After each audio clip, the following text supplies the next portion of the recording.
Hi. Welcome to night 9. I'll wait a couple of seconds for more people to join.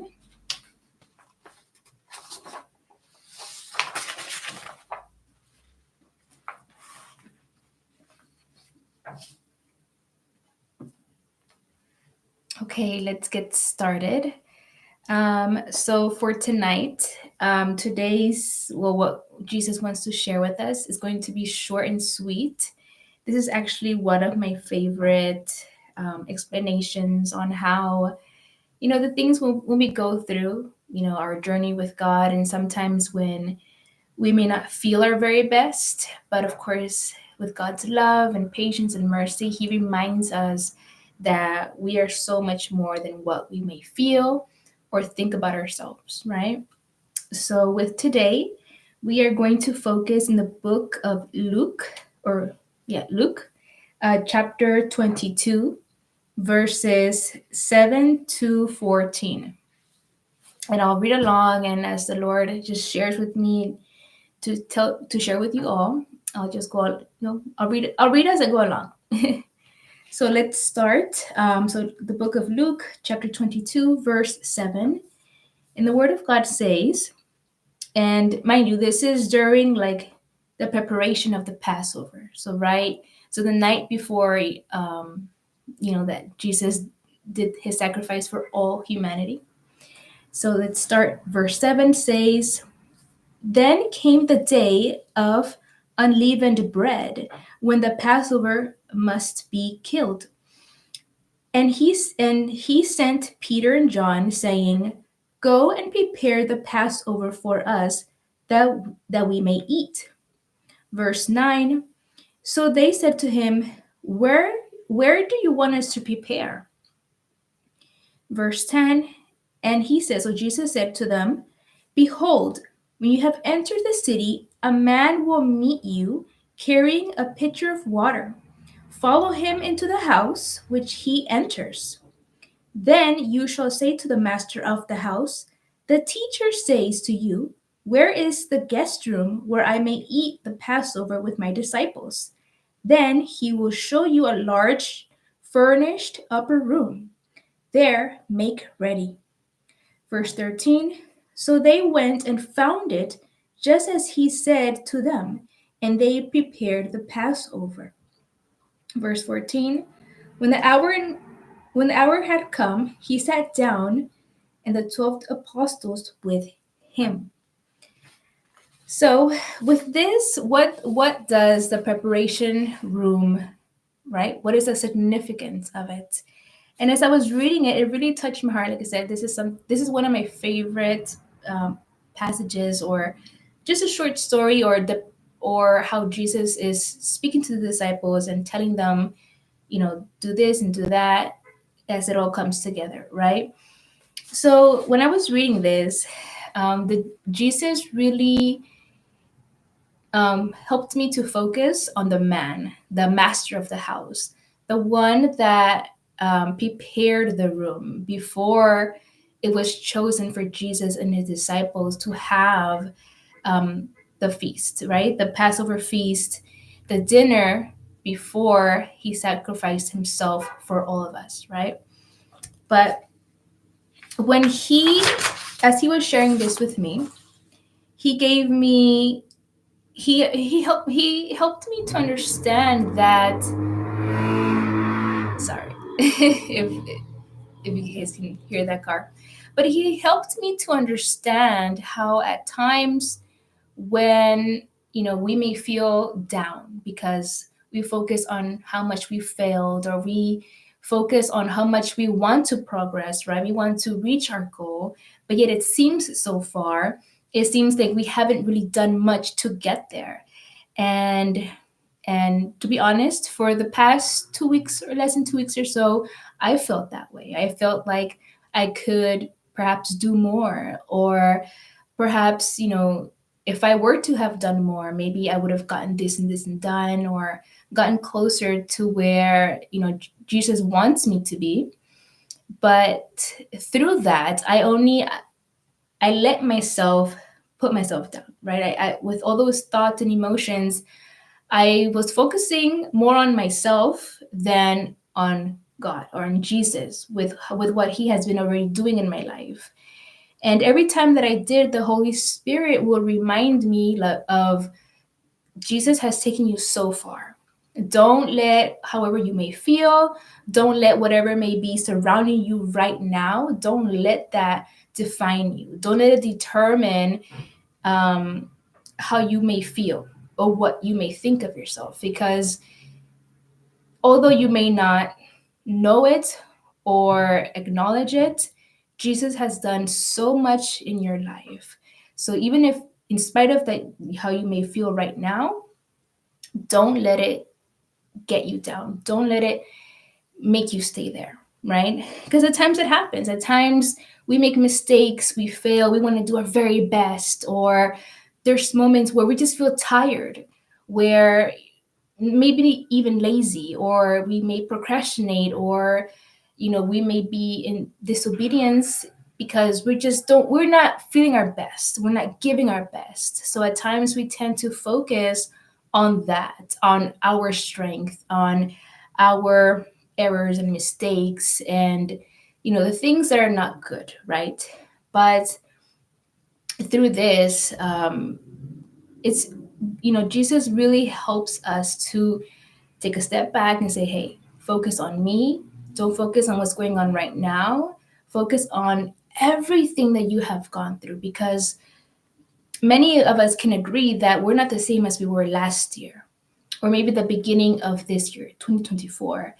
I can safely say that where I am today, like, I was not in the beginning of the year, not last year, not 2 years ago, not even 5, 10 years ago. So with that, Jesus really has helped me to not think about my errors, but to think about how far he has gotten me, the preparation through it all, right? So now, with going back to the passage, um, the Lord prepares us. At the time of preparation, we may not understand how the puzzle pieces are going to look like when everything will come together. Because it's normal. Like, I've had it before where it's like, Lord, what's going to happen? How are you doing this? How is it going to look like? But but as all of us may know, as an experience, that God gives us piece by piece by piece until his perfect timing, when we can see, a part of it, because we have so much more to go, right? God has so much to share with us, to show us, to prepare us, to increase in us, that we may not fully exactly know it until maybe, we are with him, and we can look back at everything that he has done while we were here on earth, right? But until then, it's like we are always curious to know, and it's good. It's good to be curious. It's good to be hungry to know what he has for us, But at times we may not get to know until it happens, and that may take time, patience, and just really trusting him through the process, through the preparation. But um, but also in this case, the man, we know that it was a room that was chosen for Jesus and his disciples to have the last supper before, like I said, Jesus sacrificed himself for all of us. But we don't know exactly how long it took that man to furnish the room. And as we know, back then, you either could have had three choices on how to furnish a room. Today is easy. We go online, we choose what we want, we click buy, and then in a couple of days, it's in our house, right? But as it is today, still, right? There's people that make furniture. But at this time, there could have been three scenarios for the man of the house, the one who furnished the guest room where Jesus and his disciples were. There was one scenario that can happen. The first one is he had to make the furniture by hand. The man had to make the furniture by hand, by scratch. Which what are the steps? The first steps was to possibly get his axe, get a tool to cut down the tree, to chop down the tree, saw down the tree, whatever it may be. So that took work. That took work in itself. And then he had to carve the wood, mold it, smooth the surface, right? So it could be, so the chairs could be able to be sit on, and the table to be balanced, right? So every single thing in that room, he either had to maybe sew the rug together, or mold the clay with the plates, with the cups, with everything. He could have made every single thing. So that required what? That required patience, and a lot of patience, because possibly in one day, who knows that, how long it took him to make each chair. Imagine there's 12 disciples there plus Jesus. So there had to be what, 13 chairs or so in that room, maybe even extra. And then the large table, how long did that take that? How long did it take that man to finish everything? And that's just a table. We don't know if there was like a side table on the corner. We don't know exactly how the room looked like, but I'm sure there were curtains. So imagine everything that it required, that man that furnished the room, how long it took him if he made everything, right? And I'm sure there was days where maybe he wanted to take rest, he wanted a vacation because he was just tired, right? But he didn't give up, because it says here that the room was furnished, fully furnished, right? So the second scenario, it could be that he traded. It's normal back then, and maybe even today too, but it's normal to trade. So the so he exchanged his goods to purchase the furniture. So either at that time, for what the Lord revealed to me, that he could have sold his flock. So what does that mean? He had to, not before he sold his flock, he had to make sure that he chose the right flock, chose, the port, like the size of the flock, that can get him the most profit, right? The enough profit so that he can buy each and everything. So even before choosing which flock he could sell, he had to take care of it. He had to feed it right. He had to just make sure it was perfectly purchasable in order for him to have enough profit to buy every single furniture in his home. So that also required him patience and dedication to be determined to, like, okay, I'm gonna do this because I need enough money to furnish this room. And the third one is that he could have bought it, meaning that he had to work hard, he had to work months, days, weeks, he had to put in hard work, consistent labor, he had to show up, because I'm sure that I've had my fair share of moments of not wanting to work because I'm just tired. As we get tired. We're like, I don't want to go to work. I don't want to do work. But it's the Lord who gives us the strength, right, to push forward. So he had to show up, he had to work. And back then, it wasn't just driving a car and going to your job. Like, he had to walk, he had to ride either the donkey, the horse, whatever it may be, or whatever type of labor he did in order to get paid for his hard work. And so that required patience, sacrifice, sweat, and tiredness. Even when he didn't feel like it, he still continued because his goal was to furnish that room. But once everything, so either way, those three scenarios, right? But once everything was complete, how rewarding or how awesome did that man feel after all his hard work, after all of his patience, that he finally was able to have the funds, the material, or enough, with his labor work, enough money for everything to come together in that room that the Lord had the Last Supper in, right?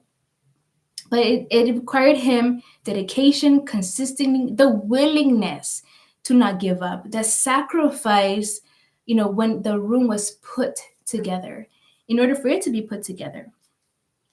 And like I said, like this was a large table, many chairs, and we don't know like the little details, like everything, right? That we put in our home, like the little details, the candles and the pictures. Like we don't know those little details because we all just, know that there was a big table and chairs, but we don't know the little details. But imagine how much work it took that man to put everything together, right? But as I was, as the Lord was guiding me through this passage, like it really got me thinking, like, did that man wake up that day and say, oh, hopefully Jesus chooses my guest room to have his last supper? Or when he began to furnish it, like even before furnishing it, did he think about, oh, I hope one day Jesus chooses my guest room? Like, my wild guess is that he didn't think of any of those things, not even that same day, um, that Peter and John came over to him and asked and told him about his guest room, and for him to say yes. Like, even that day. So even each and every day, we don't know how the Lord will use us, right? And even when we are serving him, there's so many new ways that he can tell us, hey, share this with this, or pray for this person. We don't know how the Lord will use us so that we can serve him and others. But it's in the preparation for, because it really is an honor to be trusted by God in the preparation that it took, that even today. And there's going to be more preparation in my life, that for him to use me more, right? But the preparation that it took, like, it's an honor to be trusted to share his word, for to receive and to hear his voice and to what he wants to share with you all. It really is an honor, but it took preparation. Like, I remember, like, I remember when I first read the Bible, I had no idea what I was reading. Like, I would read, and it would be like if my mind would just blank. I'm like, wait, what did I just read? So I would go back again. And this was back when I was 18. So that was like what, 12, 13 years ago. So imagine how long it took me, especially, first things first, is it is the Lord who gave me knowledge and wisdom and understanding of his word. So I don't take any credit, but the preparation that it took for him to teach me, for his patience, um, and yet there's still so much more for me to learn, and for all of us to learn. Like, imagine how much preparation it took for me to be here today to share with you with what he wants me to tell you. So much preparation that, just as the man in a room didn't, we don't know the backstory, right? We don't know how long it took for him to furnish that room. We just know that Jesus chose that room to have the Last Supper, and that's it, right? But we don't know how long it took him to prepare that place for Jesus to choose his guest room out of the whole city, out of all Israel. He chose his guest room because it was ready. Because all of throughout the preparation that man took, and mind you, it was actually the Lord who was preparing him to prepare the room so that Last Supper can happen. So even when we may not acknowledge how God is preparing us, he is preparing us. He is giving us a strength to push forward and move forward. I'm going to be honest. Sometimes I tell God, God, give me the push I need. Give me the motivation I need, because right now I don't feel it. Right now I'm not feeling my very best. And I pray about it, and I ask him, and then he works in me. He works in me. So imagine the times that this man felt tired. He didn't feel like, maybe he was fine with just the table, and, oh, later I'll do the chairs. But no, it was God, it was Jesus who prepared him, who pushed him, giving the strength, giving the material, giving the wood, everything that he needed for that room to be prepared, so it could be, Jesus' Last Supper there, right? So never underestimate yourself. The Lord can use you for great things. Can use you can use you to the point of changing your life, changing your story. Like, it can just be like, sometimes there's stories that are night and day. There's stories where it's weeks, days, months, even years. But when the Lord really does prepare us, he prepares us. And when he does, we can't go back to who we once were, because there's so much work that is in us already, that we just increase. We increase, we learn, we grow, right? And this is something that I want to share, that as I was writing this down, Jesus was speaking to me, and this is what he wants to share with you all. Okay. So this is what Jesus told me to share with you all. Tell them to pray to me, to come as they are, to shift their focus to me, to ask and pray to me to help them fix their focus back to me. I will help them, for I have done so much in their life. I have taken them far, and a mistake is not and will not diminish all the hard work that my children have done. For I am with them, and I have seen their progress, and I am glad with their sacrifices and willingness to obey me. I will continue to help them, lift them up, give them strength, and encourage them so that they may continue with what they were made and created to do for my Father's will, kingdom, glory, and mighty name. And then it says, love Jesus. So I encourage you to pray to God. In the days that you may just be overwhelmed with your mistakes, and like, we're not perfect, right? So we make mistakes. And even then, Jesus still chose us. Jesus still calls us by name. And whenever we hear those voices, or our mind are saying things of, oh, you did bad today, are you sure you want to pray? Are you sure you want to go to God? Like, you're supposed to already know, right? Who I know I have, and I raise both of my hands because it happens. And then when I let it get to a certain point, I'm like, wait a minute, this is not God. This is not my thoughts. This is the enemy trying to get in the way, trying to stop me, trying to make me feel bad, to delay me to going to God. But God says, come as you are, right? Come as we are, because he chose us, he loves us. And even in that last supper room, Jesus was there sitting down with his disciples, knowing that his sacrifice was going to be tough, right? But he still did it. And everything, when God puts things together, that man that took the time, patience to put that room together, right? We don't know how long it took him, but God was the one who prepared the room. He was one who prepared the man so that when he had the Last Supper, it was ready to be used, right? So I encourage you to pray to God as you are, to tell him, Lord, I don't feel good. I'm not feeling my very best. I'm struggling with this. Like, just to be honest, I feel like at times, like, I did that before. I feel like at times, like, we want to just come to God when we are good. We're right when we're like, okay, I didn't do that bad today, so let me go to him. Like, no, go as you are. He's not gonna push you away. He's not going to reject you. He's not going to be angry with you. If anything, he's going to be glad that you're going to him as you are. However you may feel, whatever you may think of the situation, that he will continue to prepare you, continue to put everything together so that when we look back, we can see how far God took us, right? So I hope this has been a blessing, and I hope to see you guys next time. Have a great night. Bye.